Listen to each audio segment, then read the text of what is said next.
तो जब हमने किया उसको तो हमारे सामने 5 पितर आगे खड़े हुए हैं। जब जीवित थे तब उनका अनादर किया, आदर नहीं किया, उनसे बदतमीजी करते रहे, उनकी सेवा नहीं की।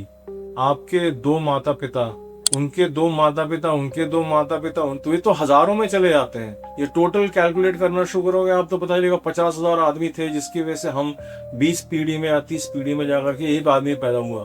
तो नर्क हमारे यहाँ एक टेम्पररी मतलब जगह है, जहाँ पर कि आप जाके आपको पनिशमेंट अपनी पूरी मिलेगी, या आपको भोगना पड़ेगा, भोग करके फिर आप जन्म ले लेंगे। ब्रह्म राक्षस नाम आपने सुना होगा। तो नॉर्मली ब्रह्म राक्षस क्या होता है कि कोई ब्राह्मण था, देवता था, उसने साधना की और उसने अब आत्महत्या कर ली, फिर वो ब्रह्म राक्षस बन के वो प्रेत योनि में फंस जाएगा। फिर वो 1000 साल, 1500 साल, 2000 साल तक फंस जाते हैं कई बार। तो इसलिए सुसाइड नहीं कभी करना चाहिए। जो पितर है वो सेम परिवार में दोबारा से जन्म ले सकते हैं बड़े आराम से। आपके दादाजी जो है आपके आप ही के बेटे बन के पैदा हो सकते हैं, तो बहुत मतलब आम बात है। आपकी बेटी थी किसी और जन्म की, वो आप उनकी जन्म घर में पैदा हो जाओगे, वो माता होंगी आपकी।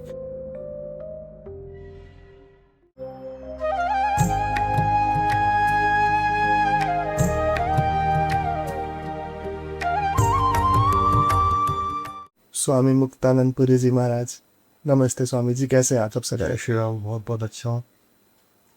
और बहुत बहुत स्वागत है सबसे पहले तो आपका।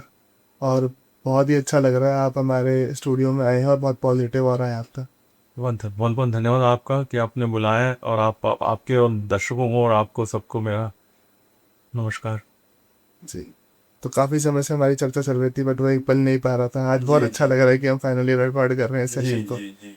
जी, जैसे कि हमने पहले ही डिस्कस किया था कि हम पितरों के ऊपर इस सेशन को रखना चाहते हैं। जी तो मैं स्टार्ट करता हूँ। सबसे पहले तो जानना ही चाहूँगा कि पितृ होते कौन है? जी, एक्चुअली जो हमारे एंसेस्टर्स जो शब्द है अंग्रेजी में, वो हमारे पितर होते हैं। जितने हमारे एंसेस्टर्स हैं वो पितर हैं। कुछ मान्यता ये है कि जो हमारे पिता हैं, दादा हैं और परदादा, दादा मतलब दादा, नाना नानी, दादा दादी, वो तीन तीन को पितर, करीबी पितर एक प्रकार से आप मान सकते हैं, मानते हैं। लेकिन ये पूर्ण समझ नहीं है लोगों को। तो ये 2 क्लास में आते हैं। एक का फॉर्म नहीं होता, दूसरे का फॉर्म सूक्ष्म शरीर में फॉर्म होता है। फिर इनमें जो डिवीजन आती है आगे चल के, उसमें 2 आते हैं, फिर से डिवीजन होती है। और 2 डिवीजन के अंदर में एक समृष्ट होते हैं और एक दुखित होते हैं। समृष्ट जो होते हैं वो हैं जो सेटिस्फाइड हैं, खुश हैं, जो कल्याण करते हैं। आकाश कल्याण सभी करते हैं, बट जो दुखित हैं वो कल्याण नहीं करते, पितृ दोष उनकी वजह से आता है। इस तरह का इनका डिवीजन है। तो ये बेसिक मतलब जानकारी है उसकी। तो क्या जैसे मतलब क्या हर मरने वाला व्यक्ति जो है वो पितृ बनता है? तो पितृ का मतलब ही एंसेस्टर है। पितृ टेक्निकली एंसेस्टर। कुछ शब्द है जैसे मैं देख रहा हूँ कि वो अलग गलत यूज हो रहे हैं। जैसे उदाहरण के लिए ये शब्द एंटिटी इस्तेमाल कर रहे हैं आजकल लोग। तो कंपनी भी एंटिटी होती है। अगर आप उसका डेफिनेशन पढ़ेंगे अंग्रेजी में, तो कंपनी भी एक एंटिटी है। तो इसलिए वो शब्द जो है सही नहीं है। जो शब्द सही है अंग्रेजी में वो स्पिरिट है, और उसका जो पर्यायवाची शब्द है वो प्रेत है। इसी प्रकार से ये पितृ जो है, ये जो भी आपके एंसेस्टर्स हैं जो कि जीवित नहीं है, वो पितृ शब्द का यूज है। इसमें एक इंटरेस्टिंग बात ये है कि जैसे 3 इसको लोग देखते नहीं। जैसे न्यूक्लियर फिशन होता है, तो न्यूक्लियर फिशन में आपने एक यूरेनियम का मॉलिक्यूल था, वो टूट के 2 हो गया। 2 का 4 हुआ, 4 का 8 हुआ, 8 का 16, 16 का 32, 32 का 64, 64 का 128, 128 का 256, 256 का 512, 512 का 1028, इस तरह करके वो धड़ धड़ धड़ धड़ रैपिडली मूव करता है बड़ी। तो अगर आप बहुत ध्यान से इस पे गौर करेंगे, और ये बाद में जब हमारी कुछ इंसिडेंट एक्चुअली ऐसा हुआ कि मेरी एक शिष्या है रूस में, कि मैं रूस जाता हूँ, वहाँ काफ़ी मेरे शिष्य हैं। तो वो वकील भी हैं और जिद्दी भी है थोड़ी।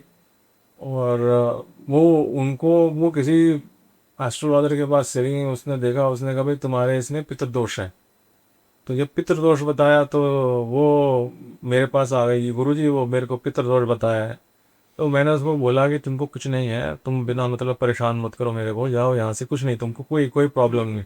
नहीं गुरुजी मुझको पितृदोष है। तो वो पीछे बढ़ गई हमारे। हमने कहा बड़ी मुसीबत। तो मैंने छोटे गुरु भाई से कहा भाई ये मुसीबत है, इसको तुम देख लो। तो बोले वाह महाराज, पाले तुम हो, भुगतू मैं तो ऐसा नहीं होगा, भुगतना तुम्ही को पड़ेगा। मैंने कहा ये बड़ी मुसीबत। तो मैंने उसको इल भी है, तो मैंने कहा मानेगी तो है नहीं है, तो क्या किया जाए। तो अंत में ये हुआ कि चलो इसका पितृ पूजन कर दिया जाए इसके लिए। क्योंकि कोई उपचार नहीं है। मैंने यहाँ तक आगे ब्राह्मणों से करा लो, किसी और से करा लो, मानी नहीं कि नहीं गुरुजी कराना है तो आपसे, आप ही को करना पड़ेगा भाई। हमने कहा ठीक है। तो जब हमने किया उसको तो हमारे सामने 5 पितर आके खड़े हुए। तो जब 5 पितर आए तो पता चला कि उनका ये पितृ दोष है। इसके कई सारे कारण हैं।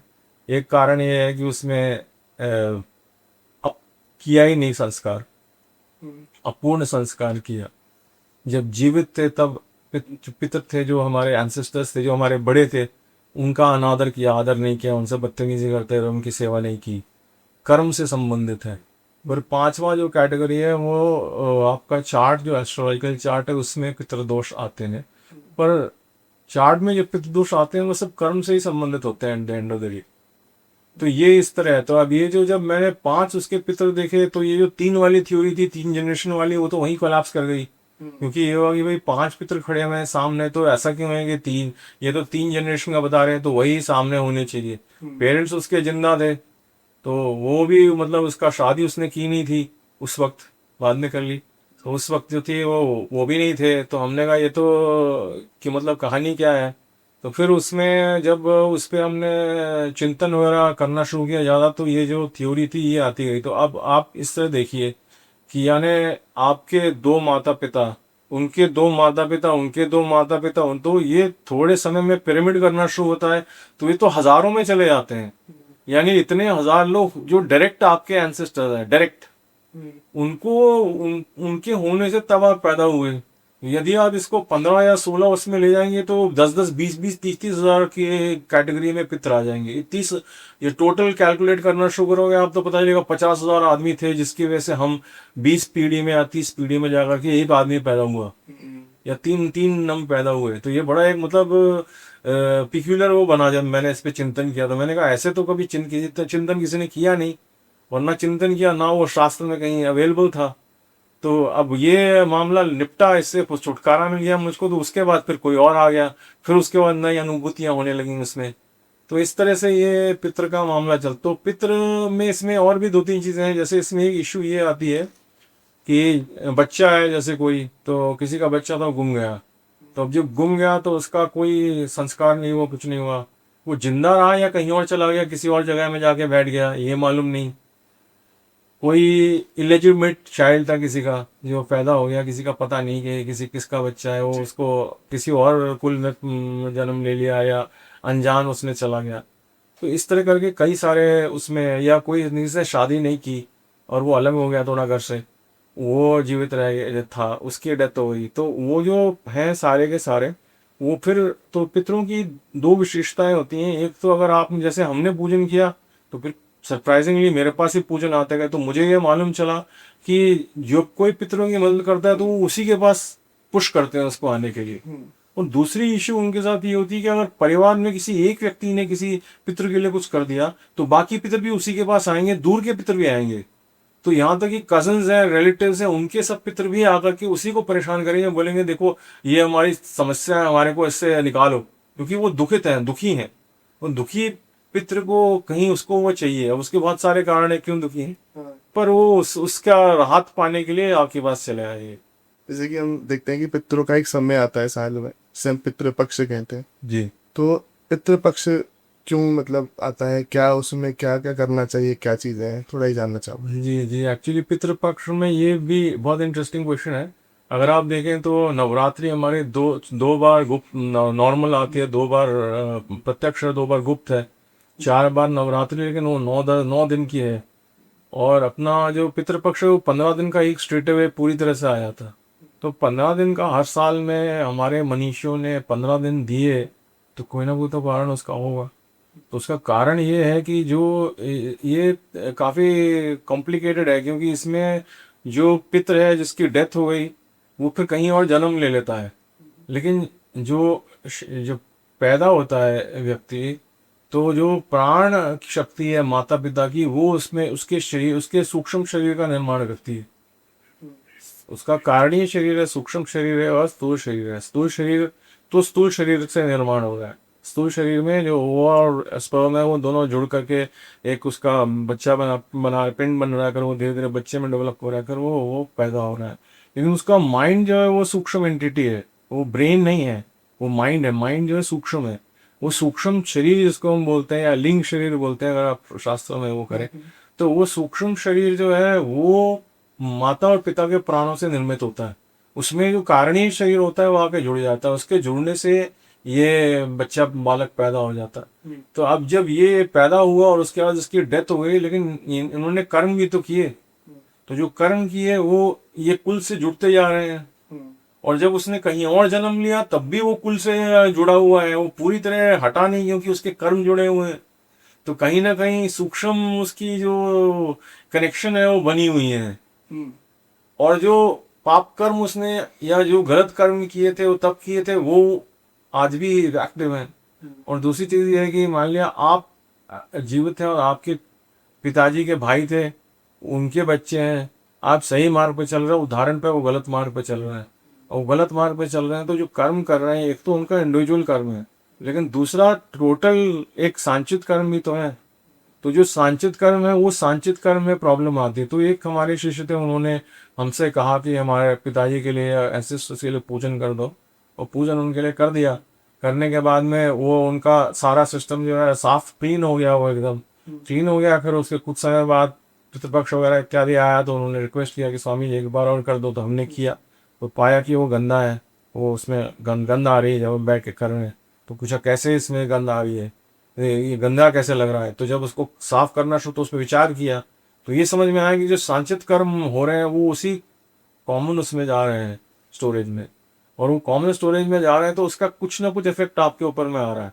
तो पितृपक्ष का एक बहुत बड़ा, जो मेरी समझ में शास्त्र में ऐसा दिया है नहीं दिया है मैं नहीं जानता हूँ, लेकिन जो प्रैक्टिकल चीज जो हमने की जिससे हमें समझ में आया, तो वो ये समझ में आया कि भाई इसका अर्थ ये है कि पितरों के लिए पूजन करना जरूरी इसलिए है ताकि ये जो हमारे कर्म जो जुड़ रहे हैं इनसे इनका निवारण हो जाए इसमें। जो ये पितृपक्ष का समय आता है तो उस समय पे क्या जो ऊर्जाएं होती है, एनर्जीज होती है, इसमें कुछ चेंजेस आते हैं? हाँ, वो विशेष ऊर्जाएं होती हैं, और टाइम स्पेशली उसका क्या महत्व है, वो तो शायद कोई जिसको बहुत गहरा ज्ञान होगा टाइम और एस्ट्रोलॉजी का वो बता पाएगा आपको। लेकिन हम इतना जानते हैं कि हाँ उस वक्त ये चेंज आता है एनर्जी में, और उसका पूजन का विधान है, मंत्र वगैरह है, वो आप बैठिए उनको कीजिए। बाकी उसका कर्म कांड है, पिंडदान इत्यादि और का कर्म सारे होते हैं, तो वो सब करने चाहिए। वो लोग आजकल नहीं कर रहे हैं, और उनको करना चाहिए, क्योंकि उनको जब नहीं करते हैं तो वो थोड़े समय बाद वो दोष प्रोड्यूस कर देते हैं। किसी किसी केस में वो दोष पितरों की वजह से आता है, किसी किसी केस में कर्मों की वजह से आता है, दोनों की वजह से आता है। जैसे कि हमारे जो अध्याय शास्त्र है, तो क्या इसमें पितरों का वर्णन मिलता है? जी, आपको गरुड़ पुराण में मिलेगा, वायु पुराण में मिलेगा, विष्णु पुराण में मिलेगा आपको। उसके अलावा शायद पद्म पुराण में है, एक और कोई पुराण है, चार पुराण, मत्स्य पुराण में है, मत्स्य पुराण में है। और उसके अलावा ऋग्वेद में भी पितरों का जिक्र आता है। आपने वो नचिकेता की कहानी सुनी होगी छंदोग्य में, वो पूरी की पूरी नचिकेता की कहानी वो उसमें उपनिषद में आ रहा है।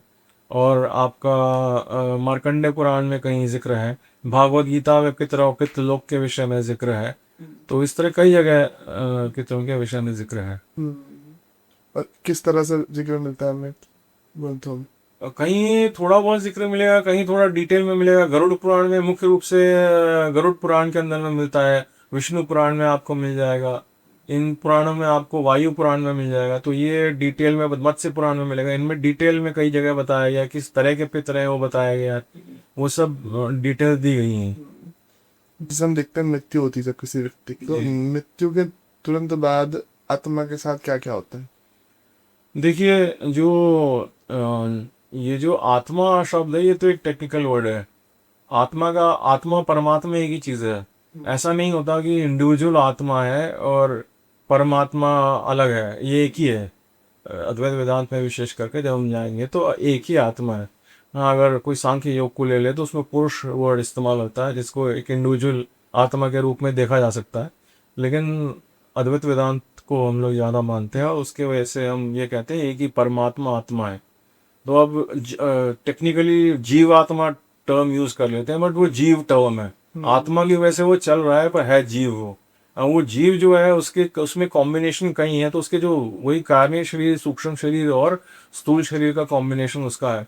तो स्थूल शरीर जब उसका मर गया तो सूक्ष्म शरीर कुछ समय के लिए वो से बाहर निकल आता है, लेकिन उसने अभी अपनी एंटी वो अपने आप को लूज नहीं करता, उसने अपनी जो फिजिकल जो अपना फॉर्म है, सटल फॉर्म है, वो फॉर्म लूज नहीं करता अभी भी।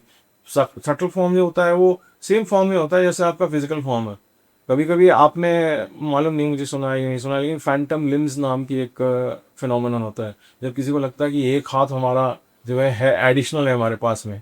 या अगर आप किसी को ऑपरेशन कर देंगे और ऑपरेशन करने के बाद पैर काट दिया मान लिया उसका, तो उसको फिर भी लग रहा है कि मेरा पैर पूरा है। तो इसलिए लग रहा होता है क्योंकि वो जो सूक्ष्म शरीर है वो अभी भी कुछ समय तक के लिए वहाँ पे है, इसलिए उसको फिर वो एंड में चला जाता है इवेंचुअली। जब वो रियलाइज हो जाता है माइंड को कि ये तो है ही नहीं, तो वो फिर खत्म हो जाता है और वहाँ तक उसमें सीमित हो जाता है वो शरीर। तो वो सूक्ष्म शरीर बाहर निकल आता है। वो सूक्ष्म शरीर जो है वो आपका मेंटल बॉडी है, माइंड है, बेसिकली आपका ब्रेन नहीं है, माइंड है। माइंड और ब्रेन में अंतर है, ब्रेन जो है वो बॉडी को चला रहा है, माइंड जो है वो सूक्ष्म है आपका। तो ये सूक्ष्म जो है ये माइंड है आपका। अब ये जो माइंड आपका है जिसको आप लेकर के जिसमें जिससे आप कर रहे हैं, ये भी बिना शरीर के नहीं टिक सकता, क्योंकि इसका निर्माण पिता और माता के प्राण से हुआ था। तो ये भी किसी वक्त पे कोलैप्स कर जाता है। और फिर वो जो याद गति होती है आगे, वो कारणीय शरीर की, कारणीय शरीर में वो सारे संस्कार एक प्रकार से, जैसे आप समझिए कि आपका जिप फाइल बनती है ना कंप्यूटर पे, तो आपके कर्मों की जिप फाइल बन जाती है समझाने के लिए। और वो जिप फाइल उसमें कॉन्सेंट्रेट होकर एक प्रकार से उसमें जाके कारणीय शरीर में वो स्थिर हो जाती है। लेकिन वो जो कारणीय शरीर में नहीं जाता, कई बार जैसे कि डेथ हो गई तो वो कुछ दिन तक वहाँ घूमता रहेगा। क्रिश्चियन ट्रेडिशन वगैरह में तो ये दफना देते हैं, मुसलमानों में भी दफनाते हैं। क्रिश्चियन में जब दफनाते हैं तो क्रिश्चियन के कुछ जो वो सिमेट्रीज थे उनमें मैं गया हूँ, तो वहाँ मैंने ये देखा है कि वहाँ कभी कभी बड़ा एक्टिव लगता है कि यहाँ पे तो कई सारे आत्मा प्रेत जीव घूम रहे हैं यहाँ पे, कई सारे प्रेत प्रेत जिसे बोलते हैं स्पिरिट घूम रहे हैं ये। तो वो घूम इसलिए रहे होते हैं क्योंकि उनको घर दे दिया आपने, उसको मुक्ति नहीं मिली। हमारे हम जला देते हैं, जब जला देते हैं उसको, जलाने के बाद में उसका शरीर खत्म हो गया तो उसको ये सोचना ही पड़ता है कि मैं कहीं रह नहीं सकता, मुझे छुड़ाना ही पड़ेगा आगे। तो वो फिर सूक्ष्म शरीर धीरे धीरे करके क्रम्बल कर जाता है और वो स्पैरणी शरीर में आ जाता है। और वो उसके बाद अपनी आगे की गति नेक्स्ट जीवन का ले लेता है। अगर वो अटक जाता है किसी कारण तो वो फिर भूत कहलाता है, क्योंकि भूतकाल में रह रहा होता है, इसलिए भूत शब्द हम लोग यूज करते हैं। वो भूतकाल में रह जाता है, भूतकाल में रह करके उसकी अतृप्त वासनाएं हों, चाहे उसकी कोई अतृप्त कर्म हो, चाहे किसी ने मार दिया, चाहे कोई और ऐसी घटना हुई, इन सब घटनाओं की वजह से वो जब तक वो पूरा नहीं होता या फंसने का कारण होता है वो फंस जाता है। उसने कभी खुद भी कर्म किए होते हैं। जैसे उदाहरण के लिए एक हमारे जानकार हैं, वो हैं ब्राह्मण, तो उनके परिवार में उनको दिक्कत काफ़ी आ रही थी। सब कुछ करने के बाद उन्होंने सब किया, ब्राह्मणों से भी करवाया, नहीं हुआ तो फिर मुझे बोले गुरु जी ऐसी ऐसी बात है, समस्या है। तो हमने कहा अच्छा चलो ठीक है, आपके पितर के लिए पूजन कर देते हैं। हम बैठ के पूजन किए तो चार पांच पितर पांच एक पितर सामने आ गए। तो पूजन किया तो तीन पितर तो रिजॉल्व हो गए, वो चले गए। दो पितर उसमें लग गए। तो एक पितर तो बोलता है अरे महाराज ये क्या पूजन कर रहे हो, ये तो हमने बड़ा किया, इससे कुछ ना होगा। हमने कहा अच्छा। और दूसरी देखा एक लेडी थी, उसको हमने कहा भाई तुम लोग कैसे हो, मैंने कहा तुम कैसे फंसे हो यहाँ। अरे बोले महाराज हम वो तंत्र मंत्र ये सब करते थे, दुरुपयोग किया हमने उसका, उसके कारण फंस गए, हमने गलत काम किए थे। उसको मैंने पूछा तुम कैसे फंसी, बोला गुरुजी बताओ। वो बोले गुरुजी वो हमने जो था किसी के बच्चे थे, ईर्ष्या में आके उनको जहर दे दिया, मार दिया। अच्छा। तो वो उनकी डेथ हो गई, उनकी डेथ हो गई तो इनको दंड मिल गया, अब तुम फंसो। तो यहाँ पे हमारा जो जुडिशल सिस्टम है वो तो बंटा लहार है, उसका किसी काम का नहीं। लेकिन भगवती का जुडिशल सिस्टम ऐसा नहीं है, वहाँ पे तुरंत दंड मिल जाता है। तो वहाँ तो तुरंत दंड दे दिया, वो फंस गई, कई समय के लिए फंसी हुई है। तो उनके लिए भी विशेष पूजन करके उनको रिलीफ मिल सकता है। और जो क्योंकि वो फंसे हैं और खुद दुख में है, तो वो आपको सुख नहीं देंगे, दुख देंगे। तो ये जो है एक कारण होता है, आपके जो ये पित्त दोष होता है, इसका कारण इस प्रकार के कारण से बन जाता है पित्त दोष। सही। जैसे कि हम बोलते हैं कि मतलब सुनते हैं कि जो जीवात्मा जब शरीर छोड़ा जी जिसने, तो उसके बाद वो अपने जो परिवार जो उसका था जी। यहाँ पर धरती पर, तो उसके आसपास रहती है, जी। अपनी क्रियाओं को होते हुए देखती है, जी। और 13 दिन तक उसी घर में वास करती है। ऐसा 13 दिन तक नहीं करती, 13 दिन के बाद हम उसका वो कर देते हैं ना, संस्कार कर देते हैं, अग्नि संस्कार। वो करने के बाद में फिर वो उसके बाद घर नहीं है, तो कुछ समय तक घूमती है। अगर बाद में उसको समझ में आता है कि यहाँ तो कुछ नहीं है, जो पूजन वूजन है वो कर लेते हैं। गरुड़ पुराण सुना दिया, उसमें जो है अपना ये और अनेक पाठ हैं जो करते हैं, सुना देते हैं। कीर्तन लोगों ने किया, बहुत सारे अन्य वो हैं। भागवत गीता के कुछ पाठ हैं, भागवत पुराण में कुछ, कई लोग भागवत पुराण करा देते हैं, श्रीमद् भागवत, तो वो सब कराते हैं। तो उससे मतलब उनको रिलीफ मिल जाता है। अगर भरोसा है उसमें तब रिलीफ मिलेगा। अगर आपको बहुत भरोसा नहीं है, पितरों के लिए बहुत वो नहीं है, एक मैकेनिकल कर दिया आपने, तो उसका रिलीफ नहीं भी मिलेगा। जैसे कि मतलब अपनी क्रिया, आत्मा अपनी क्रिया होते हुए देखती है, ऐसा इसमें सच्चाई है? वो अपनी जो जीव है वो अपनी क्रिया होते हुए देख सकता है। जरूरी नहीं हो सकता उससे पहले चला जाए, लेकिन देखता है यूजली। ऐसा एक इंसिडेंट हुआ था, जान पहचान का कोई मरा था, तो उस वक्त हम उसमें गए थे क्रिया में। तो क्रियाकर्म में गए, तो वो व्यक्ति हमारे पास फिर आके हमसे पूछा, अब मुझे क्या करना है, या आप हमारे गुरुजन थे, आप हमें बताइए हमें आगे क्या करना है। तो हमने कहा, अब ऐसा ऐसा करो, जाओ आराम से, कोई टेंशन मत लो, यहाँ सब जो है दुनिया चलती रहती है। आपका जितना कार्य था वो पूरा हो गया, आपको आगे जाना है, आप आगे जाओ, अपनी यात्रा तय करो। और यहाँ कोई चीज़ ऐसी नहीं है जो आपको पकड़े हुए, जो होल्ड कर रही है आपको, जिसकी वजह से आपको रहने की जरूरत है। आप अपना आगे जाइए, भगवान का नाम लीजिए, अच्छा जन्म आइंदा आगे, अगले जन्म में अगला जन्म अच्छा लीजिए, और वहाँ जो आपका आगे का यात्रा है उसको चालू रखिए। जैसे कि हम ऐसा सुनते हैं, कुछ लोग जैसे बताते हैं कि उन्हें भाई पितर दिखा, या कह लो भूत प्रेत हाँ कोई दिखा, हाँ। तो वो बताते हैं कि उन्होंने पूरा स्वरूप देखा, जी जी। जैसा वो दिखता था, जैसे नॉर्मल इंसान होते हैं उस तरह का स्वरूप देखा। तो ये जो भूत प्रेत होते हैं या पितर ही क्यों ना होते, क्या वो प्रॉपर अपनी फॉर्म में दिखते हैं, ऐसे कि इंसानी रूप में दिखते हैं? ये बड़ा अच्छा टॉपिक आपने छड़ा है। एक्चुअली देखिए, एक तरीका पितृदोष ढूंढने का ये है कि आप किसी एस्ट्रोलॉजर के पास जाइए, उसको दिखाओ अपनी पत्री, वो देख कर बताएगा कि भाई देखो इसमें पितृदोष है। लेकिन उसका एक दूसरा तरीका भी है कि आप एस्ट्रोलॉजी के पास न जाओ, यदि उससे पूछो, तो उसमें कई सारी चीज़ें होती हैं। जैसे एक उसका उदाहरण ये है कि जब वो सोएंगे, सबको सपना नहीं आएगा। जैसे मैंने कहा, किसी एक या दो व्यक्ति को सपना आएगा घर में उस माँ पितर को लेकर के, यानी माँ, माता हो, पिता हो, दादा हो, दादी हो, उनको लेकर सपना उनको आएगा। और सपना आएगा कि ऐसे ऐसे हो, ये हो गया, मुझे ऐसा हो गया, मुझे दर्द है, फलाना है, टिकाना है। तो उसके लिए फिर पूजन पाठ, पूजा पाठ करनी पड़ेगी। कई बार लेफ्ट साइड के अंदर में पेन आना शुरू होता है बॉडी के, तो लेफ्ट साइड जो होती है हमारी, वो पितृ से संबंधित होती है। तो लेफ्ट साइड में अगर पेन आ रहा है तो वो भी पितृदोष के कारण हो सकता है। तीसरा, आपने जो ये कर्म किए, जो काम कर रहे हैं नॉर्मल, उसमें बाधा आनी शुरू हो जाएगी। आपको महसूस होगा किसी में बार बार बाधा आ रही है, कोई दिक्कत आ रही है, कुछ हो रहा है। फिर आप किसी के पास जाएंगे कि क्या कारण है, मैं जो भी करता हूँ उसमें मुझे बाधा आती है, मुझे बताएं क्या करना है, कैसे करना है।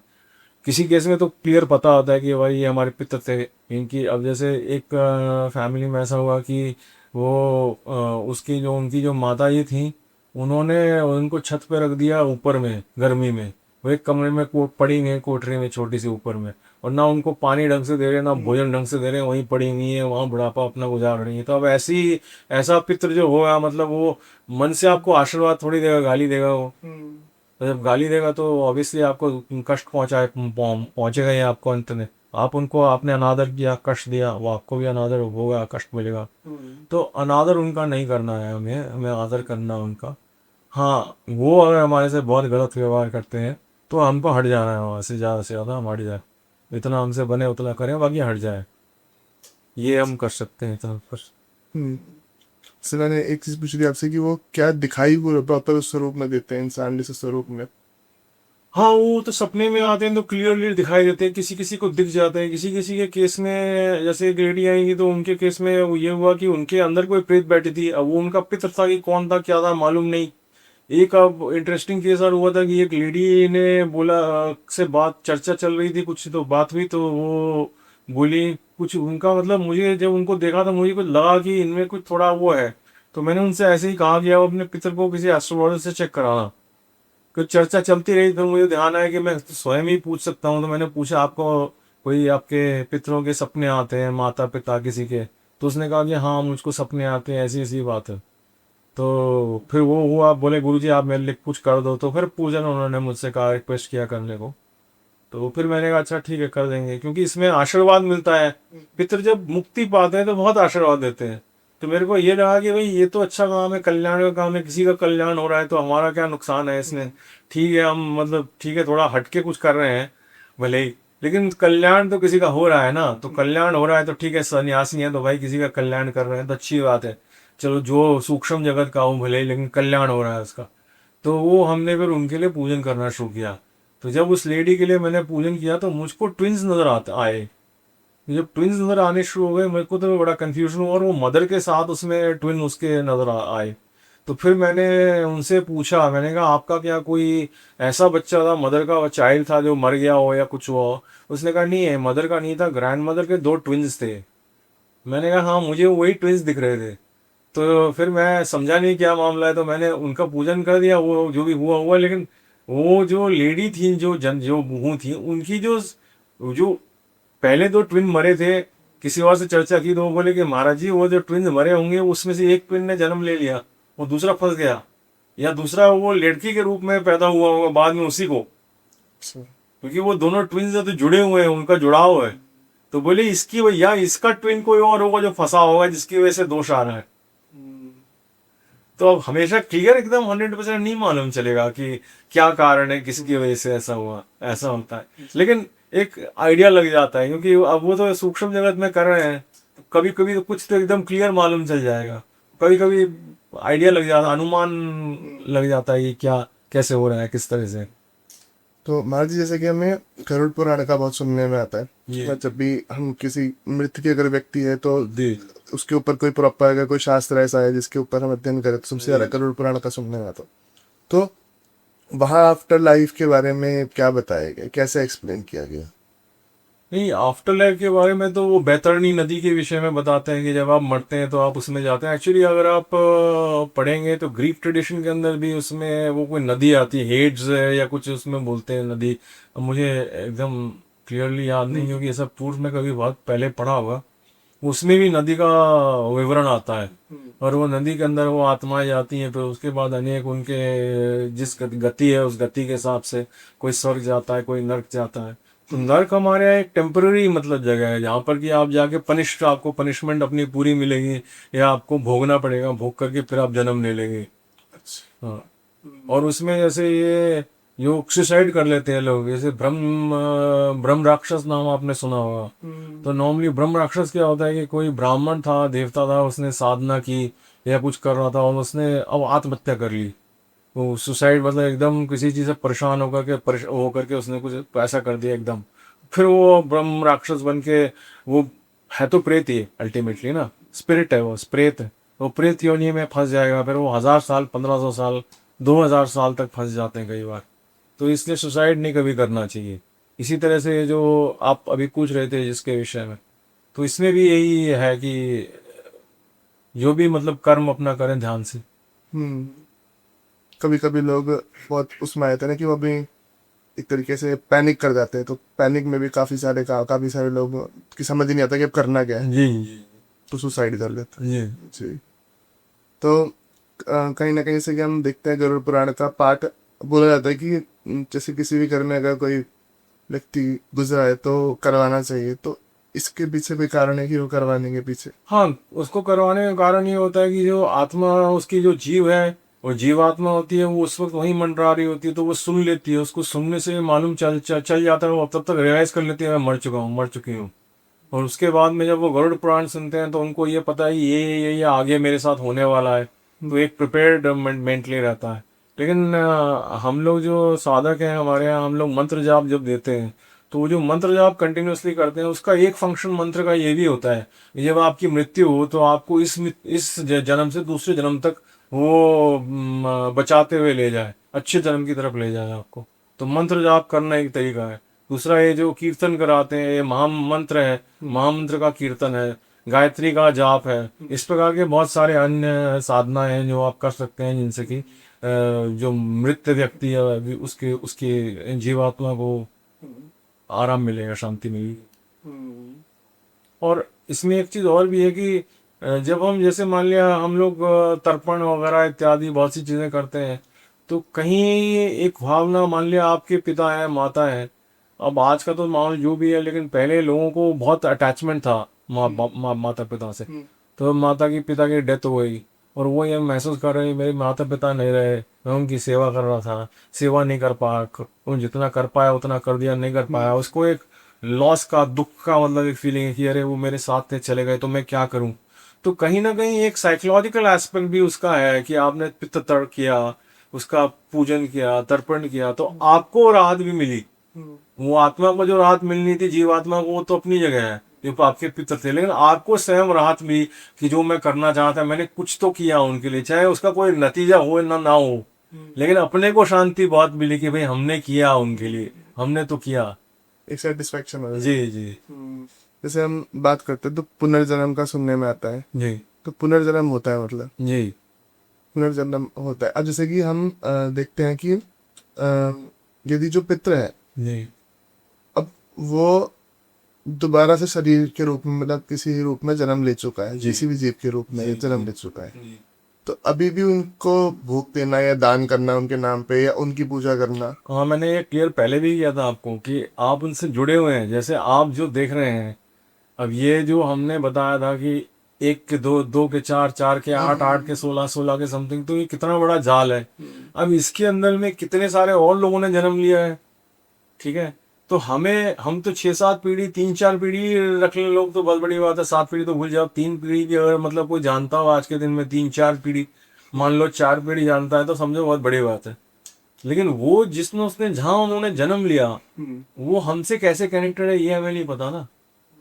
वो वेब जो है वो कंटिन्यूसली इंटरवोवन है बहुत बुरी तरह से, और बीच में उसका जुड़ाव है हर जगह से। उसको पकड़ना, समझना पूरी तरह से कहाँ से, यानी अगर हम उपासना करने बैठे तो हमें किसी देवता की अनुभूति जल्दी हो जाएगी, लेकिन ये कर्म की जो गांठें लगी हुई हैं इधर उधर से कैसे ये चल रहा है, ये समझना बड़ा मुश्किल काम है। तो इसलिए जब हम पूजन करते हैं तो वो उसका कुछ फल उनके पास भी जाएगा, नंबर एक। और नंबर दो, जो मैंने पहले बताया था आपको कि हमारे जो कजन्स हैं और लोग हैं, जो भाई हैं, बहन है, जो सही नहीं कर रहे काम, उनका भी तो उस सांचित कर्म जो उसमें एक सांचित हो रहा है एक साथ एक ही जगह पर ना। जैसे हम ये यष्टि में समष्टि बोलते हैं, तो समष्टि व्यष्टि होती है। आप अगर भूमि में जाते हैं तो भूमि में खाता सामलात होता है, खाता सामलात में एक साथ बहुत सारे लोग जुड़े होते हैं, तो ये वो एक प्रकार का एक साथ मतलब खाता है, जैसे समष्टि बोलते हैं कि एक साथ सब जुड़ा हुआ है। उस समष्टि के अंदर में जो उसका असर है, जो पूजन हम कर रहे हैं, वो समष्टि में भी आएगा। और जो वो व्यक्ति ने जन्म लिया है, उसका प्राण का जो डोर थी वो तो जुड़ी हुई है अभी भी ना, पहले तो जुड़ी हुई थी, उससे टूट के निकला है, लेकिन कर्म की डोर से जुड़ा हुआ है। प्राण की डोर बदल गई होगी, और वो भी हमें लग रहा है बदल गई, हमें ये तो नहीं मालूम। जैसे ये लेडी थी, इसके 2 ट्विन पैदा हुए, अब वो एक दूसरे में, उसने उसकी बेटी बन के जन्म लिया कि क्या हुआ, ये तो क्लियर नहीं है। या वो उसको, उसकी ट्विन कहीं और थी जिसका वो इंतजार कर रही थी कि कब जन्म लेगी। तो ये डोर जुड़ी हुई है, तो ये दिखती नहीं है, हमको नजर नहीं आ रही है, लेकिन जुड़ी तो हुई है। मतलब जो पितृ है वो सेम परिवार में दोबारा से जन्म ले सकते हैं। बड़े आराम से, बहुत आराम से। ये तो आप आपके दादाजी जो है, आप ही के बेटे बन के पैदा हो सकते हैं, तो बहुत मतलब आम बात है। आपकी जो पत्नी थी पिछले जन्म की, वो आपकी बेटी बन के पैदा हो जाएगी किसी किसी और जन्म की। आपकी बेटी थी किसी और जन्म की, वो आपकी, आप उनकी जन्म घर में पैदा हो जाओगे, वो माता होंगी आपकी। ये सब इंटरचेंज तो इसमें तो, ये तो नॉर्मल चीज़ है, कोई स्लो नहीं। जैसे हम देखते हैं कि जब फॉर एग्जांपल अगर मेरी मृत्यु होता है, जी अब इसके बाद मेरे जो जो भी परिवारजन है उन्होंने मुझे पितृ मान के पूजना शुरू कर दिया। जी अब उसके बाद मेरा जन्म दोबारा से किसी और जगह पे कहीं और हो गया, जी पर वो स्टिल मेरी पूजा कर रहे हैं, जी मतलब मेरे को दान कर रहे हैं, मेरे नाम पे पूजा कर रहे हैं, जी। तो मेरी उस लाइफ पे फर्क तो नहीं पड़ेगा उससे? नहीं नहीं, पॉजिटिव इम्पैक्ट पड़ेगा ना, पॉजिटिव नेगेटिव इम्पैक्ट तो नहीं पड़ेगा ना। आप जो कारणीय शरीर था आपका, वो कारण है जिसकी वजह से जन्म लिया, वो कॉजल बॉडी है, कॉज है, वो कारण है, वो बीज है जिसने जन्म यहाँ लिया, जिसके प्राण यहाँ माता पिता ने दिए और शरीर दिया। शरीर मर गया, प्राण मर गया। अब ये जो कॉजल बॉडी, ये तो नहीं गया, ये तो इसने तो फिर जन्म लिया ना। इसमें जो प्लस माइनस कर्म थे वो तो हो गए, लेकिन ये कारणी शरीर तो जुड़ा, आज भी आपके शरीर के साथ जुड़ा, आपने नया शरीर पा लिया, लेकिन कार्य शरीर तो आपका वही रहा, वो तो नहीं बदला। हाँ, आपका सूक्ष्म शरीर बदल गया, आपका फिजिकल बॉडी बदल गया, स्थूल शरीर बदल गया, परंतु कार्य शरीर तो नहीं बदला। तो आप जुड़े तो हो। मतलब कहीं ना कहीं पिछले जन्म के जो परिवारजन है, हो सकता है वो आज भी कहीं ना कहीं मेरा पूजन कर रहा है। हाँ पॉसिबिलिटी है। जी जी। हम्म। वो पूजन आपका, पूजन नहीं करे। देखिए दो चीज, जो पिछले जन्म का। दो चीजें इसमें क्लियर करनी, मैं क्लियर करना चाहूंगा। एक चीज ये है कि हम पितरों के लिए पूजन कर रहे हैं और पितरों का पूजन कर रहे हैं, दोनों में अंतर है। यानी हमने जैसे हनुमान जी को हमने देवता मान के हनुमान जी का पूजन किया, तो देवता हमारे कौन है? हनुमान जी है। पितरों के लिए पूजन किया, पितरों को देवता नहीं मान लिया हमने। कोई एक आध कोई होगा जो पितृ कोई बोले कि ये मेरे पिताजी थे तो इन्हीं को, या दादा है यही मेरे देवता है, वो अलग बात है। बट 99% हम पितरों के लिए पूजन कर रहे हैं, उनका उनके कल्याण के लिए, कल्याण के लिए। उनके कल्याण और अपने कल्याण के लिए। भाई उनका कल्याण होगा, वो प्रसन्न होंगे तो हमारे को आशीर्वाद देंगे। लेकिन हम उनको देवता मान करके उनके लिए पूजन, उनका पूजन नहीं कर रहे। ये डिफरेंस है थोड़ा।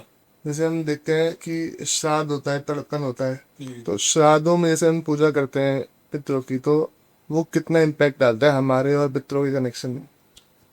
देखिए ये तो डिपेंड इस चीज़ पे करता है कि आप किस प्रकार की साधना कर रहे हैं और क्या आपका लेवल है। अगर आप बहुत हाई लेवल के हैं तो आप थोड़ा सा जाप भी कर देंगे तो उसका बड़ा इम्पैक्ट पड़ जाएगा। अगर आप का कोई साधना का बैकग्राउंड नहीं हो, फिर उसके बाद में आप साधना करने जाएंगे तो वो साधना का बहुत इम्पैक्ट नहीं आएगा। वैसे भी जो ये तर्पण करना और ये सब करना, ये तो कर्म कांड है कुछ हद तक, तो इसका इम्पैक्ट तो आता है, ऐसा नहीं कि इम्पैक्ट नहीं आता है। लेकिन जो डायरेक्टली मंत्र जाप का है और मंत्र जाप करके तर्पण इत्यादि करने का है, उसका इम्पैक्ट अलग आएगा, वो ज़्यादा गहरा आएगा। तो जो तांत्रिक विधि किसे इनका पूजन किया, उसमें आपको पितृ गायत्री नाम की गायत्री है, उसको आप जाप कर सकते हैं। बाकी ये महामंत्र जो है हरे राम वाला, इसको आप, इसका जाप उनके लिए कर सकते हैं। और भी सदा स्तोत्र नाम का एक पाठ है, वो आप कर सकते हैं। एक शीतला अष्टक नाम का स्तोत्र है, उनको आप कर सकते हैं। इस तरह करके कई सारे ऐसे स्तोत्र और पाठ हैं जिनको आप अपने पितरों के लिए कर सकते हैं।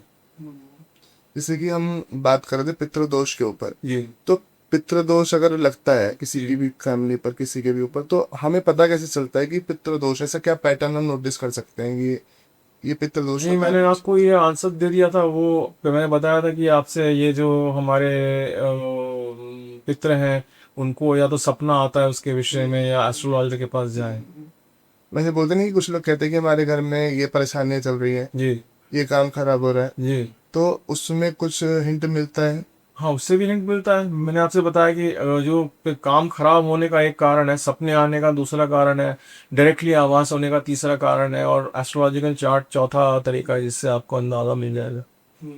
जो पितृदोष जो लगता है, तो वो हमारे, जैसे आपने एक तरीका बताया कि जैसे पितर अभी बने ही नहीं है, अभी जो जीवित माँ बाप है उनके साथ आपने अच्छा व्यवहार नहीं किया, जी फिर उसके बाद जब वो गए तो कहीं ना कहीं आपसे दुखी रहेंगे, जी तो वो एक पितृदोष बन सकता है। जी। तो हमारे करंट जैसे जो पितर चले गए, अब जो पितर बन चुके हैं, तो उनसे भी मतलब अगर हम उनके लिए कुछ कर नहीं रहे हैं, क्या इस चक्कर में भी वो नाराज हो जाते हैं?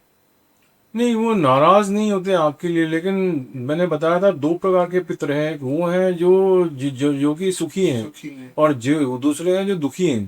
तो जो सुखी हैं वो तो आपका कल्याण करेंगे, लेकिन जो दुखी हैं, जिनको कि दुख का कारण हमेशा आप नहीं है, दुख का कारण वो खुद है। जैसे उसने तंत्र का दुरुपयोग कर दिया, किसी बच्चों का मर्डर कर दिया, हाँ। कुछ और कर दिया, तो इस तरह की जिन्होंने हरकतें की थी, उनसे, उनकी वजह से जो है वो खुद अपने कारणों की वजह से दुख पा रहे हैं।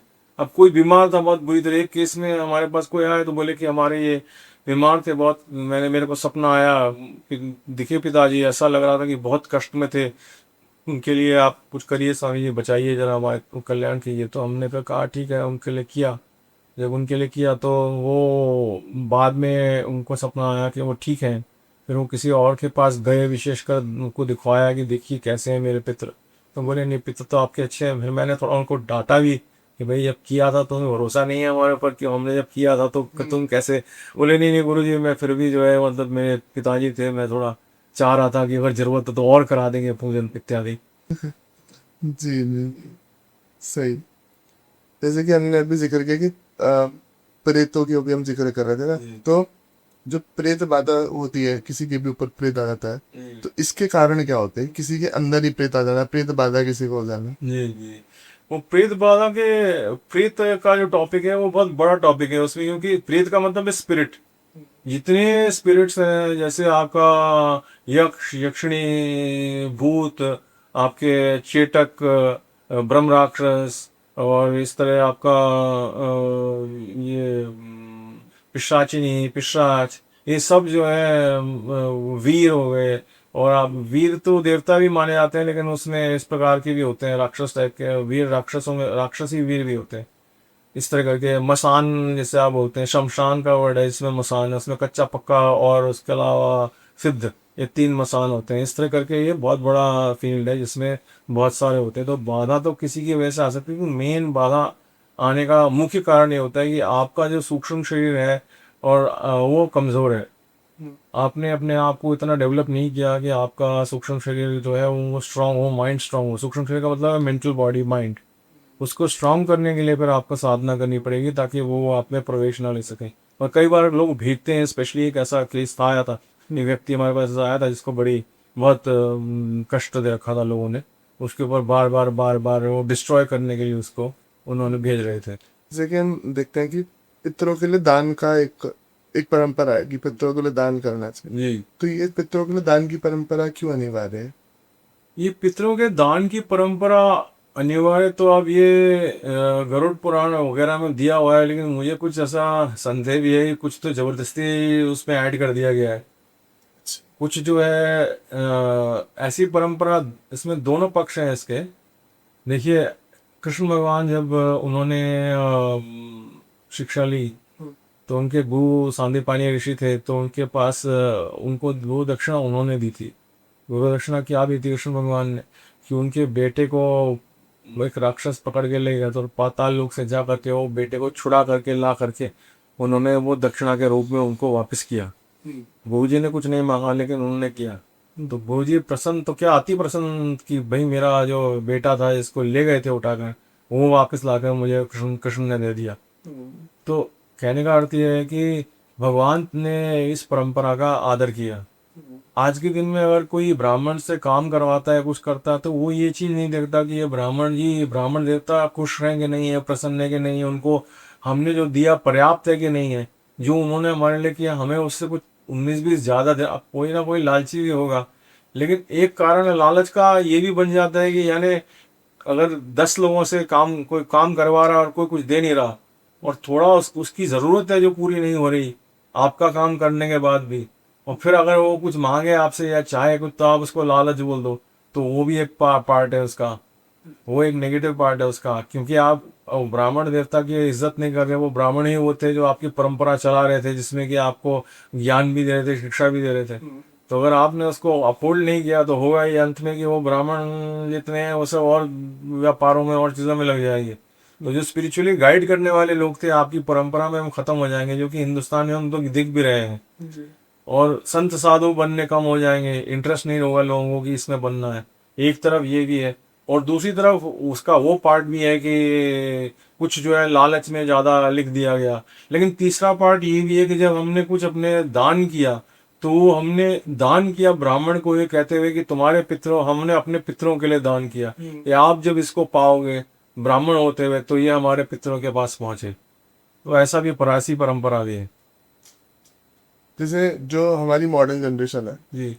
उनको हम ये जो पितरों का कॉन्सेप्ट है, पितरों के पूजन का कॉन्सेप्ट है, इसको कैसे समझा सकते हैं, कैसे समझ सकते हैं वो लोग? क्योंकि कहीं ना कहीं आगे जाके तो उन लोगों ने इन चीजों को फॉलो करना है। मुझे ऐसा लगता है कि अगर आप इस पे गहराई में सोचें ना, तो हम जो मनुष्य हैं और जो हम हिंदू हैं विशेष करके, ये तो हमारी परंपरा रही है कि हम दूसरों का कल्याण करें। और अगर आप कल्याण किसी का नहीं कर सकते, तो आपका जीवन बेकार है। आप किसी का मदद नहीं कर सकते, किसी का साथ नहीं दे सकते, किसी के दुख को दूर नहीं कर सकते, किसी का दर्द में उसकी मदद नहीं कर सकते, कोई किसी का एक्सीडेंट हो गया, कुछ हो गया, उसकी मदद नहीं कर सकते, तो आपका जीवन बेकार है। तो आपके पितृ हैं, आप अपने पितरों के लिए, जो आपके अपने थे, उनके लिए कुछ नहीं करना चाहेंगे क्या?